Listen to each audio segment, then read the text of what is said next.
परम सुंदरी पत्नी चाहिए, बराबर बात भाई। आज्ञाकारी, ऐसा ना हो जाति पे आज्ञा करने लग जाए। आज्ञाकारी पत्नी चाहिए। संतान हो तो ऐसी हो जो आज्ञाकारी हो, उस पद पर आसीन हो। यानी संसारिक चीजें जितनी भी है, ऐश्वर्य हो, सौंदर्य हो, वो हमें चाहिए। लेकिन क्या संसार में जो हमें चाहिए वो प्राप्त कर पाते हैं? चाहिए तो सब कुछ है, सबको ऐसा ही जीवन, और पहले तो प्राप्त हो नहीं पाता। किसी अंश में प्राप्त हो भी जाए तो हमारे अनुकूल नहीं बैठता, फिर कोई उधेड़ शुरू हो जाती है। पर भैया शरीरी जीवन मानव जीवन नहीं है, ये तो परिवर्तनशील है। आए थे तो भूखी बकरी नहीं उड़ा सकते थे, लेकिन थोड़े बड़े हुए, क्रमशः परिवर्तन होता गया। बाल्यावस्था में किशोरावस्था में बदली, किशोरावस्था युवावस्था में बदली, युवावस्था प्रौढ़ावस्था में बदल रही है, प्रौढ़ावस्था वृद्धावस्था में, और बाद में वैसी अवस्था आएगी जिससे हम बच न सकेंगे। भीतर की कामनाएं छूटी रही, वासनाएं छूटी रही, अवस्था आ ही गई। अब क्या करें, मजबूर है। और भाई धन्य है वो परिवार जिसमें माता पिता दादा दादी को सम्मान मिल रहा हो, वरना तो जान कमाने में सक्षम हुए, बहू आई घर में, थोड़े से पनपे और क्या प्रश्न शुरू, तो माता पिता को वृद्धाश्रम में छोड़ा है, कोई सेवा करना नहीं चाहता। वृद्धाश्रम में छोड़ो, जो वृद्धाश्रम में इसलिए बने हैं, अब जो बूढ़े हो गए ज्यादा, अब यही काम करते रहेंगे क्या? ये मैं प्रत्यक्ष की घटना बता रही। हमारे एक निकट संबंधी भाई ने कहा, दीदी हम चाहते हैं डॉक्टर बेटा, हम चाहते हैं कि माँ को जयपुर वृद्धाश्रम में छोड़ दे। हम चतुरानी का उग्र स्वभाव वाला कोई निकट संबंधी थे, अपने लाज नहीं आती है तुम्हें ये कहते हुए, जिसने 9 महीने घर में रखा, पाला पोषा बड़ा किया, पढ़ाया लिखाया, आज तुम डॉक्टर बन गए और तुम चाहते हो तुम्हारी माँ को वृद्धाश्रम में रख दिया जाए? क्या तुम्हारी पति और तुम इतनी सेवा भी नहीं कर सकते उनकी? कितनी धन संपदा छोड़ी उन लोगों ने, पिता का देहावसान हो गया, केवल माँ रह गई है घर में। खैर लताड़ने से थोड़े किसी न किसी कोने में तो दुखी हुए होंगे, पर बाद में अरे भाई पहले से परिवार हुआ करते थे, माता पिता को बड़े पापा बड़ी मम्मी कहा जाता था, एक दूसरे के साथ मिलके सुख दुख को बांटते थे, प्रेम से रहते थे। लेकिन आज दिन पर दिन वो श्रृंखला टूटती गई, और आज का नतीजा ये कि आज के बच्चे दूर दूर पढ़ने जाते रहे, दूर दूर परीक्षा दिलवाते रहे, पदों पे हासिल हुए, तब उन्हें यही नहीं पता चलता कि चाचा ताऊ किधर है।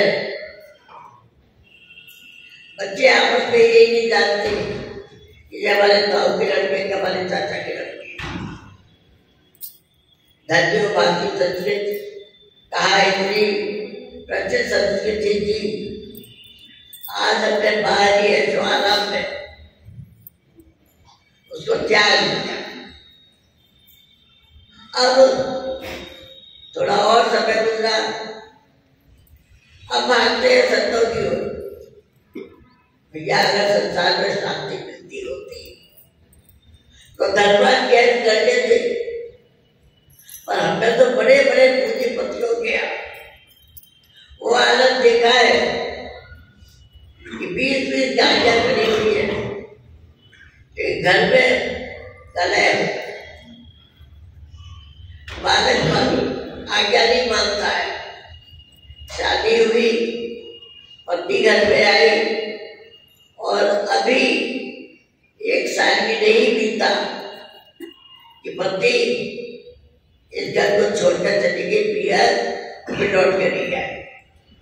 क्या बात हुई हम नहीं जानते, और कोई ना कोई तो बात जरूर हुई होगी, हमें जानने की जरूरत भी नहीं थी, पर हम सोचने लगे कि देखो अगर धन से शांति मिलती होती तो आज करोड़पति अरबपति वाला सब खरीद लेते शांति को,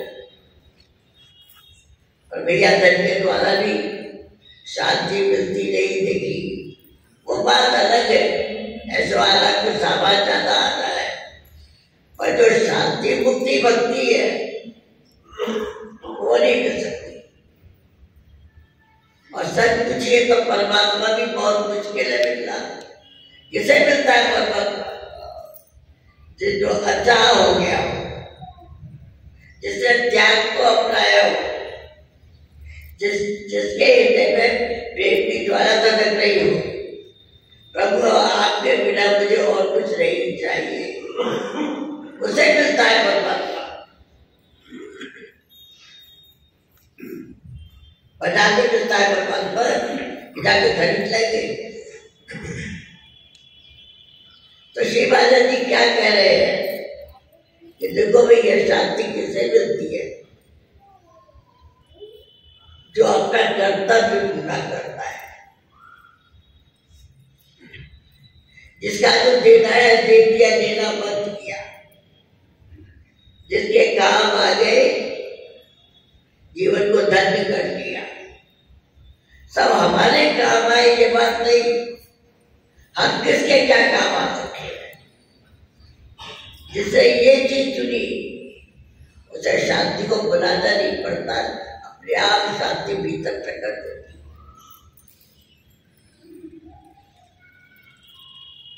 जन्म मरण के बंधन को लेकर हमारा पैदा हुए, क्या इस बंधन को लेकर यहाँ से जाता है?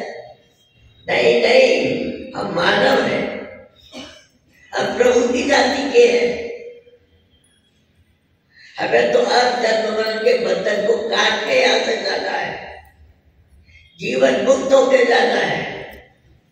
क्या हमारा जीवन मुक्त हो सकते हैं? प्रत्येक भाई बहन, चाहे उसकी कैसी भी परिस्थिति क्यों न हो, अकिंचन अचाह और अप्रयत्न हो जाए, जीवन का सत्य स्वीकार कर ले, तो जीवन मुक्ति पहले प्राप्त होगी और ये शरीर पीछे छूटेगा। शरीर तो जाएगा सबका, बंधन में जाओगे, पुनः उन्हीं वासनाओं को लेके पुनः आना पड़ेगा। और कोई नहीं जानता, जैसी जिसकी वासना वैसी उसकी योनि। ये भी जरूरी नहीं है इस मानव शरीर को लेके आना पड़ा। बहुत जाने क्या कामना चाहना वापस रह गई बाकी, जिसके लिए उसी के अनुसार ये पशु पक्षी की पता कोई और नहीं है, मेरी ही वासनाओं का परिणाम है। एक प्रत्यक्ष घटना सामने आ गई। परिचित व्यक्ति जिन्होंने तब किया था कि मैं बहुत ज्यादा सेवा करता हूं, लेकिन सेवा करते नहीं थे, जितना गुणगान सुनना चाहते थे। दूसरे लोग प्रशंसा करें, आप बड़े कालक्रम से शरीर छूटा। अब शरीर छूटने के बाद उसी प्रसन्नता की वासना को लेके गए, क्या होके आए? संतों ने बताया कि भाई ऐसे व्यक्ति को क्या योनि मिलती है? कौवा की योनि, जो काव काव काव काव करता रहता है, और चाहिए और चाहिए और चाहिए। तो प्रत्यक्ष घटना क्या देखने को मिलती है इसी आश्रम में। डेली हम सुनते काव काव की आवाज, कभी मकान के ऊपर, कभी कहीं कभी कहीं। एक दिन ऐसे ही काव काव की आवाज और आंखों में गीलापन। हमारे एक भाई गए और पुचकार के उसके सिर पे हाथ फेरा, पीठ पे हाथ फेरा, और कौवा बैठा रहे। बड़ा कौवा का स्वभाव ऐसा नहीं है, फौरन उड़ता है, वो बैठे नहीं देगा। ये क्या हुआ? ऐसा तो नहीं देखने में आता है। भीतर से ऐसा लगा कोई हड्डी में से कोई होगा, जैसे गाँव गाँव सुनना पसंद होगा, सेवा करना पसंद नहीं होगा, प्रशंसा सुनना पसंद होगा। तो ऐसा तो सोचिएगा कि ये मैं इस घटना को इसलिए कर रही हूँ। अध्ययन कीजिए जीवन का। हमें करना पसंद है कि सुनना पसंद है? हमें कैसा जीवन चाहिए? देने वाला जीवन, देने वाला जीवन नहीं। तो कर्तव्य पूरा कीजिए। अभी अभी हम समझ कर रहे थे, फल की आकांक्षा छोड़िए, उसका फल हमें नहीं चाहिए। अब तो अपने लिए कर रहे हैं, इसलिए कर रहे हैं कि हमें शांति मुक्ति मिल जाए। जिसका जो देना है दे दिया, लेना बंद किया।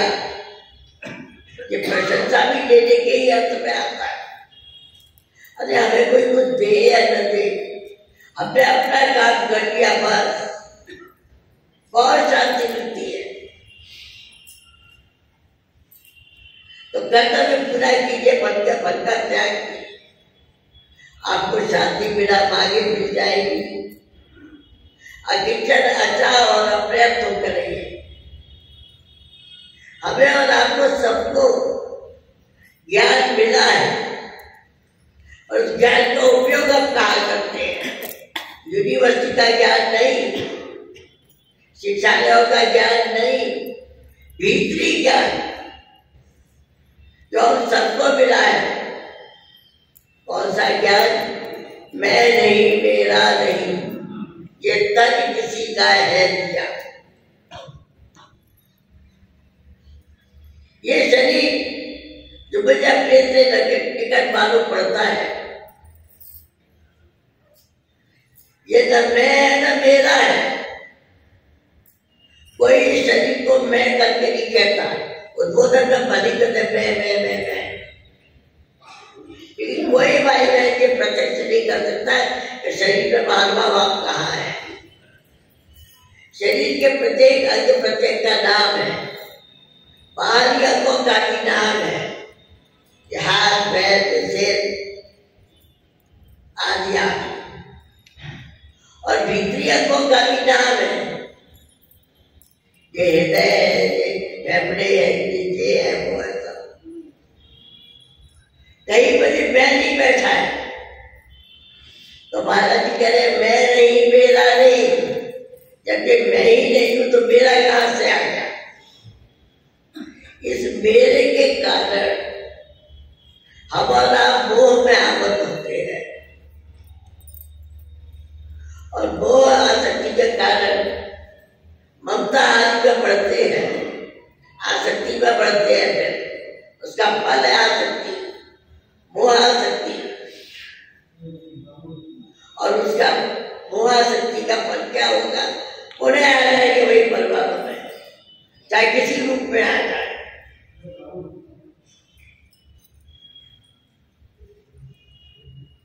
तो मैं नहीं है तो मेरा भी नहीं है। अगर मैं होता ये तो हम चाहे जैसा बना के रख सकते थे, कभी बीमार ना होने देते इसको, कभी शक्ति को घटने कर देते। पर क्या हम शरीर के परिवर्तन को रोक पाए? भाई ये तो दिया है, मैं नहीं, मेरा नहीं, ये धन किसी का है दिया। जो भी अपने पास है वो धन किसी का है। तब पैदा क्यों हुए थे? तुमने लेके आए थे क्या? कुछ भी नहीं कर सकते थे, वो भी परमात्मा की कृपा से ही मिला आपको। देने वाले ने दिया, वह भी दिया किसी शान से। मेरा है ये देने वाला, क्या उठा अभिमान से, उसने इतनी शान से दिया था, इतनी प्रसन्नता से दिया था। मेरा दुलारा मानव मुझे चाहेगा, मेरी प्राप्ति करेगा, मेरा मित्रों का रहेगा, मेरा पुत्रों का रहेगा, मुझे याद करेगा। पर अपने चाह के कारण इसे बिगाड़ दिया। और अब जानते हैं जो मिला है वह हमेशा पास रह सकता नहीं, कब भी छूट जाए ये कोई राज कह सकता नहीं। है कोई गारंटी ये शरीर कब तक रहेगा? अगर गारंटी होती तो व्रत प्राप्त कर लेते, पर नहीं है कोई गारंटी। इसलिए संत सावधान करते हैं, ये जान लो कि जो मिला है वो हमेशा पास रह सकता नहीं, कब भी छुट जाए ये कोई राज कह सकता नहीं। ये भी उसके प्यारे के हाथों में है, जिसने दिया है वो कब छीन ले कुछ पता नहीं। जिंदगानी का किला मधुबन किसी का है दिया, मैं नहीं, मेरा नहीं, ये धन किसी का है। मधुबन, मधु कहते हैं और आध्यात्मिक भाषा में मधु कहते हैं माधुर्यवान को। उसके वो कह रहे हैं संसार में कोई प्रेमी हो नहीं सकता। दिखने वाले, कानों को श्रवण कराने वाले तो प्रेमी हो सकते हैं, और वास्तव में प्रेमी केवल परमात्मा है, जिन्हें कुछ नहीं चाहिए, केवल आपके हृदय का प्रेम रस चाहिए। कोई मेरा दुलारा प्याला मानव कह तो सके, हे प्यारे मुझे तो आप चाहिए, मेरे इस हृदय में आपका वास हो जाए, आप ही मेरे सुहृदय। ये मान के जो चलता है उसे शरीरों के रहते रहते उस माधुर्यवान का माधुर्य प्राप्त हो जाता है। इसके लिए साधक महाराज क्या बता रहे हैं?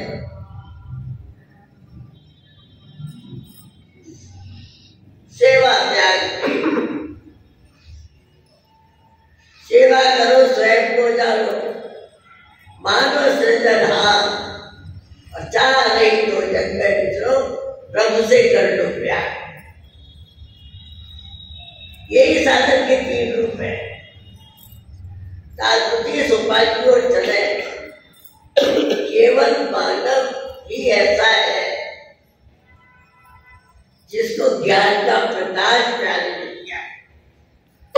मानव तक जितनी भी योनियां हैं उनमें बुद्धि है, और ज्ञान का प्रकाश किसी को प्राप्त नहीं है। हमने मंत्रों को देखा है, इतनी बुद्धि उनमें है कि डर को खोलते हुए देख लेते हैं। प्यास नहीं है आगे नल को खोलेंगे और पंबू पर लंबू लगा के पानी पी लेंगे। और ये उनको परिणाम नहीं मालूम कि आगे क्या करना है, बंद करना वो नहीं जानते। ये बुद्धि उनको भी है। सर्जरी में भी हमने ये देखा है, उनको क्षति न पहुंचाओ कभी सब पे काटेगा। ये तो सब है थोड़ी थोड़ी, वो आसक्ति भी उनका होती है इसी आश्रम में। आपने देखा एक कुटिया थी कि 8 बच्चे पैदा हुए, अपना दूध पिला रही है, धीमे धीमे करके एक एक करके 8 बच्चे चले। अब वो चले तो गए, तो कुतिया क्या करती है, प्रतिदिन जाती और जहाँ वो बच्चे दफनाए गए थे वहां पहुंच जाती और एक एक बच्चे के प्रति जा के सूखती और वापस चली आती। 4-5 दिन तक ये क्रम चलता रहा। जब आगे बताया कि 4-5 दिन से बराबर उसी जगह पर जाती है, जब उसने ये देख लिया कि ये बच्चे वापस नहीं आ सकते तो जाना बंद किया। यानी ये मोहाशक्ति उनमें भी थी। वो जानती थी मेरे बच्चे और मेरे बच्चे वहां पर दफनाए गए हैं, तो जाकर सुन कर देख क्या। देखिए मानव में ज्ञान है, हम और आप जानते हैं ये सब बदलने वाला है। अकिंचन मानव जी तो फिर अपने नाम के आगे नहीं पाते, अकिंचन चढ़ तुम्हें तो अकिंचन थे ही, और हमें शिक्षा देने के लिए बताते थे अकिंचन हो जाओ। ये शरीर मैं नहीं हूं, मेरा भी नहीं है, मेरा कुछ नहीं है संसार में। अकिंचन जिसका कुछ भी अपना नाम, न मैं धन कोई कहता है, न मैं धन कोई कहता है। मेरा धन, मेरा धन, मेरी पदवी, मेरे नौकर चाकर, मेरा मेरा कहते हैं और उसके अभाव में हम रोते रहते हैं।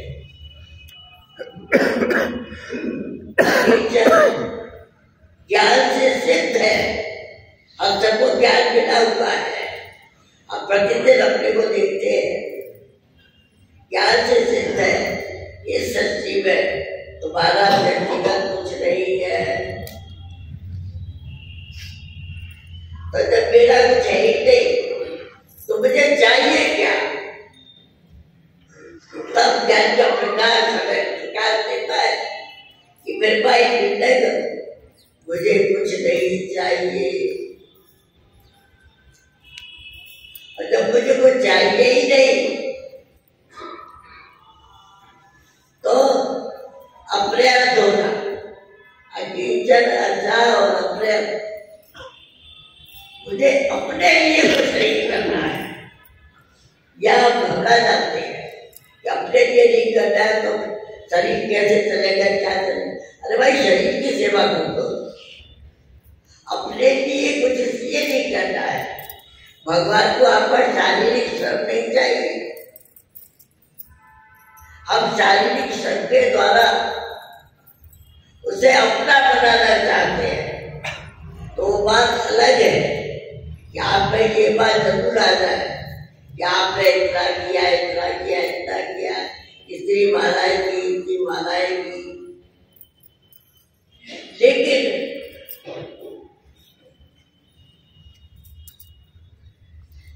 किए उनका परिणाम तो आपके सामने आया ही नहीं, उससे परमात्मा की प्राप्ति हुई नहीं, भीतर की बात जगी नहीं। ठीक है, ये सब साधन रूप है, सहयोगी साधन है। शुरू में जब विद्यालय में जाते हैं तो पढ़ाया जाता है ए बी एन वाले आदमी, इसी तरह गुरु लोग भी बताते हैं कि माला फेरो, नाम लो, इसलिए ये सहयोगी साधन करके ये जान लो कि वे ही अपने हैं और सब कुछ उनका है। ये पाना मुश्किल होता है। करने वाले साधन तो बहुत सहज है, लेकिन वे मेरे अपने हैं और सब कुछ उनका है, ये पाना थोड़ा मुश्किल पड़ता है। पर वो मिलते तभी है तो ये कह देता है भाई मेरा कुछ नहीं है, मुझे कुछ नहीं चाहिए। हकीकत, आचार और अप्रिय, इन तीनों के द्वारा हमें और आपको जीवन मुक्ति की प्राप्ति है। बंधन के कारण क्या है? बंधन के कारण है मोहासक्ति, शरीर में आवत हो गए, मोह में आवत हो गए,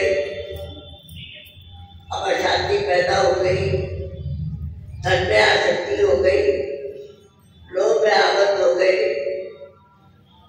अब हाय हाय हाय हाय नहीं, सुख प्राप्त हो गया, सुख में आसक्त हो गए। एक घंटा याद आ गई, एक बर्बाद में प्रति साल विचरण करते हुए जाते थे, तो विचरण करते हुए बर्बाद में पहुंचे तो देखा सभी लोग बड़े प्रसन्न हैं, एक दूसरे को मिठाई खिला रहे, बहुत खुश। संत ने पूछा क्या क्या बात है भाई, सभी लोग बड़े खुश खुश नजर आ रहे हो? महाराज जी तो भैया बीए पास किए हैं। महाराज सोचने लगे बीए पास किए हैं, इस पर ये इतने खुश हो रहे हैं, कल को कोई प्रतिकूलता है तब क्या हाल होगा इनका? चलो कोई बात नहीं, महाराज ने भी साथ नहीं दिया, थोड़ी प्रशंसा कर दी। साल बीता, फिर गए तो देखे सभी शोकाकुल है, बड़े दुखी है, बड़े दुखी है। महाराज गए तो कोई प्रणाम भी नहीं कर रहा है। कोई बात नहीं, किसी तरह कुछ तो करना ही था, तो कुछ देर तो महाराज खड़े ही रहे, बैठे की भी नहीं गई। फिर किसी वृद्ध व्यक्ति ने पूछ दिया, अरे आइए आइए महाराज आप तो बैठिए, आज क्या बात है जो सबके सब दुखी प्रतीत हो रहे? महाराज कुछ नहीं कोई खास बात नहीं, फिर भी भैया कोई तो बात है। अंदर गए तो माता है दुखी, बाहर आप लोग सब दुखी, खाने की तो कोई पूछ ही नहीं रहा है। भारत जी क्या होता है? बहुत दुख है। क्या हो गया भाई? महाराज जी पिछले साल बिजनेस में 10 लाख का मुनाफा हुआ था, पर क्या होता है इस साल तो केवल 5 लाख का मुनाफा हुआ है। तो महाराज हंस पड़े, क्या हुआ? महाराज जी आपको हंसी आ रही है, हमें नुकसान हो गया, 5 लाख का नुकसान हो गया और आप हंस रहे हैं। तो उन्होंने कहा भैया एक बात सोचो, मुनाफे में 5 लाख कम हो गए, घाटा तो नहीं हुआ है तुमको। अरे मुनाफा कम हुआ है, आगे और मेहनत करना और बढ़ जाएगा, पर तुम मुनाफे में ही घबराए जा रहे हो। अब सोचिए किसमें हम दुखी हो रहे हैं। 10 लाख मुनाफा हुआ था, इस बार 5 ही लाख हुआ है, तो दुख भी माना हुआ है। बल्कि बात जब पूरी नहीं होती है, जैसा चाहते हैं वैसा नहीं मिलता है, जितना आदरवाद चाहते हैं आदरवाद नहीं मिलता है, तो हम दुखी होते हैं। क्या बताए, ऐसी ऐसी शिकायतें करते महाराज जी बड़े मजे में पूछते, कहिए कहिए सब कुशल तो है? महाराज जी कुशल तो है, पर क्या बताए बेटे बात ही नहीं मानते। क्या बताए, स्त्रियों से पूछते बउला जी क्या बात, सब ठीक तो है? महाराज जी सब ठीक तो है, और आजकल तो जमाना बहुत खराब आ गया, बउला कहने नहीं मानती, बड़ा मुश्किल। तो बालाजी मयूर हंसते, जितना देखो उधर दुखी दुख और बाला का दुख है नहीं दुख, ये मान लिया है। जो किसी से आशा करते हो भाई, आशा न दुख का कारण है, आसक्ति न दुख का कारण है। आज बात बात को क्रोध और क्षोभ आता रहता है। उस क्रोध और क्षोभ को मिटाने का एकमात्र उपाय है सत्संग। आगे की चर्चा आगे की बैठकों में करेंगे। अधिक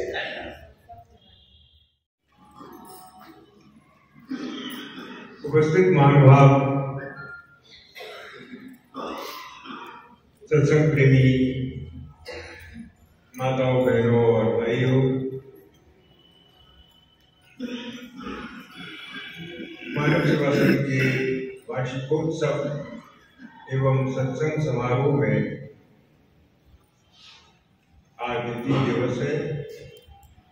आप सभी भाई बहन अभी अभी परम आदरणीय साधननिष्ठ साध्वी पिताजी जी के द्वारा बड़ी सरस प्रेरणादायक सत्य चर्चा श्रवण कर रहे थे।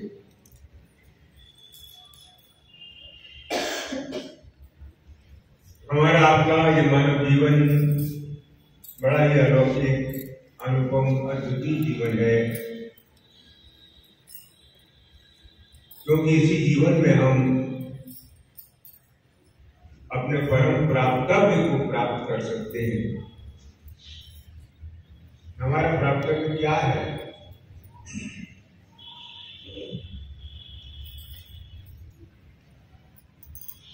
मानव सेवा संघ के प्रणेता प्रवर्तक संत ब्रह्मलीन पूज्यपाद स्वामी शरणानंद जी महाराज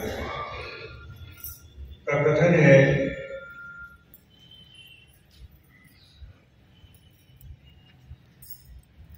कि परमात्मा ने हमारे आपके इस मानव जीवन का निर्माण किया। उन्होंने भौतिक विकास के लिए हमें कर्म सामग्री दी, मुक्त होने के लिए ज्ञान का प्रकाश दिया और भक्त होने के लिए आस्था, श्रद्धा, विश्वास का तत्व दिया। सारी सृष्टि प्रभु ने बनाई, मानव जीवन का निर्माण किया, हमको सब कुछ दिया उन्होंने। लेकिन हम कभी उनकी कृतज्ञता ज्ञापन करते हैं क्या? कभी भावपूर्ण स्मरण करते हैं, उनका धन्यवाद देते हैं, उनका शुक्रिया अदा करते हैं क्या? ये प्रभु, मेरे पास जो कुछ है, मुझे जो कुछ मिला है, सब आपका दिया हुआ है। एक सज्जन कहने लगे, महाराज हम 8 घंटे मेहनत करते हैं, खून पसीना एक करते हैं, पसीना बहाते हैं, परिश्रम करते हैं, तब 4 पैसे कमाते हैं, तो क्या उस पर भी हमारा हक नहीं है? महाराज जी ने कहा कि देखो, सदुपयोग में तुम्हारा हक है, लेकिन ये तो बताओ कि कर्म सामग्री किस कर्म का फल है? कर्म सामग्री तो मूल में हमें मिली है, किसी ने दी है, तब ना हम कर्म का संपादन करते हैं।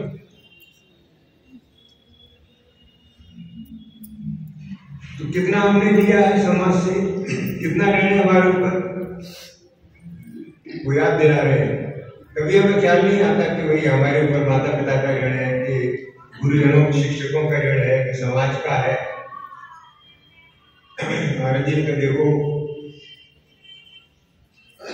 जैसा अभी आप श्रवण कर रहे थे कि जब हम इस दुनिया में आए तो कितने असमर्थ और लाचार थे कि अपने हाथ से अपने मुंह की मक्खी भी नहीं उड़ा सकते थे।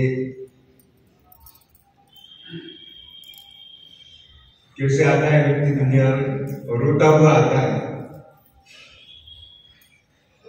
एक बार एक सज्जन अपने नवजात शिशु को लेकर महाराज जी के चरणों में आए, डाल दिया, कहा महाराज जैसे आशीर्वाद दीजिए।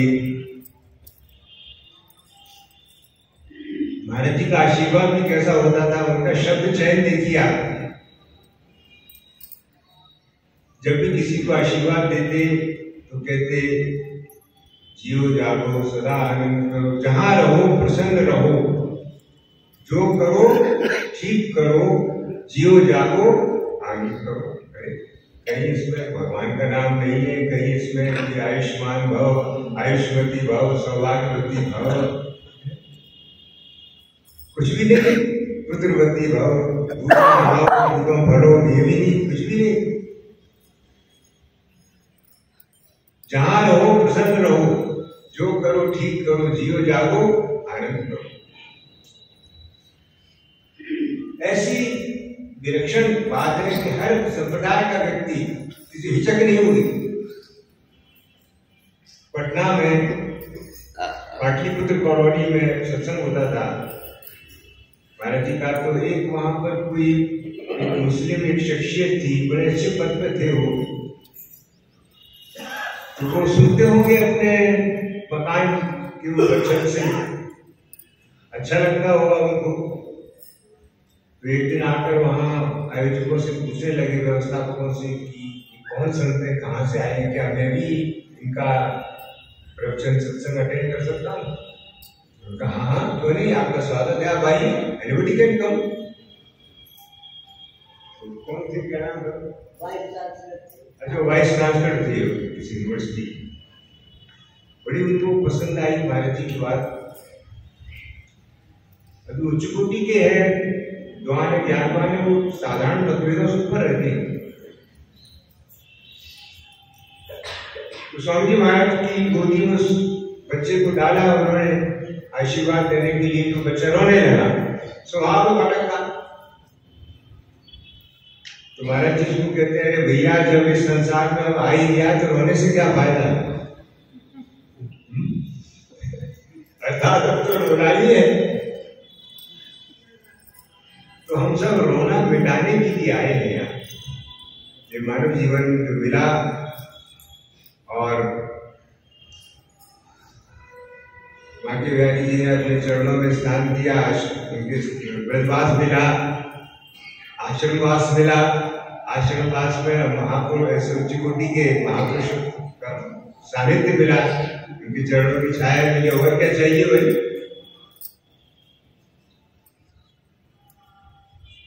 तो उन्होंने मानव सेवा संघ की साधन प्रणाली, ऐसी विलक्षण साधन प्रणाली रखी, सत्संग को इसका आधार स्तंभ बनाया। कहा कि देखो सत्संग मानव जीवन का स्वधर्म और परम पुरुषार्थ है। शब्दों पर ध्यान दीजिए, कितना अर्थ गंभीर है शब्दों में। सत्संग मानव जीवन का स्वधर्म, we can do ourselves, जिसे हम अपने द्वारा कर सकते हैं। सत्संग मानव जीवन का स्वधर्म और परम पुरुषार्थ है। Maximum possible effort you can do. परम पुरुषार्थ है। बड़े बड़े पुरुषार्थ करते हैं लोग, देखिए आज के मानव ने कितना पुरुषार्थ किया है, हर क्षेत्र में कितनी उन्नति है, बड़े बड़े टॉवर्स बनाए हैं, बड़े बड़े डैम्स बनाए हैं, इलेक्ट्रॉनिक्स में कितनी प्रगति हुई, कहां से कहां पहुंच गया। व्यक्ति कोई सोच नहीं सकता था कि बेदाग के तार को जेल में लिए घूमेंगे। आज से 50 साल पहले कोई कल्पना कर सकता था कि अब आप आगे देखिए क्या होता है। तो सत्संग को मानव जीवन का स्वधर्म और परम पुरुषार्थ होता है। उन्होंने कहा देखो जैसे ये मानव जीवन हमें प्रभु की आयत की कृपा से मिला है, वैसे ही इस जीवन में सत्संग का सुअवसर भी प्रभु की आयत की कृपा से ही मिलता है। एक बार मैंने ये बात सुनी, दो बार सुनी, ध्यान नहीं किया, फिर सोचा क्या ये मानव जीवन प्रभु की आयत की कृपा से मिला। ये तो हम किताबों में पढ़ा हमने, बड़े भाग मानव स्तन पावा, सब दुर्लभ सब संतन गावा। लेकिन सत्संग का स्वरूप से भी प्रभु की आयत की कृपा से मिलता है। सोचने लगा, विचार करने लगा, तो इसमें उनकी हर बात में छुपा हुआ अर्थ होता था, बड़ी रहस्यपूर्ण बात होती थी। जितना उसमें डुबकी लगा उतना ही आनंद की अनुभूति होती है। किसी ने पूछा, महाराज मानव सेवा संघ में साधन भजन पूजन क्या है? महाराज जी का बुराई रहित होना साधन है। मन वाणी कर्म से बुराई रहित हो गए, साधन हो गए। इससे व्यक्ति भला हो जाता है। अगर हम झूठ बोलना छोड़ दें तो सत्यवादी हो जाएंगे। सत्यवादी होने के लिए हमें कोई अलग से प्रयास नहीं करना पड़ेगा।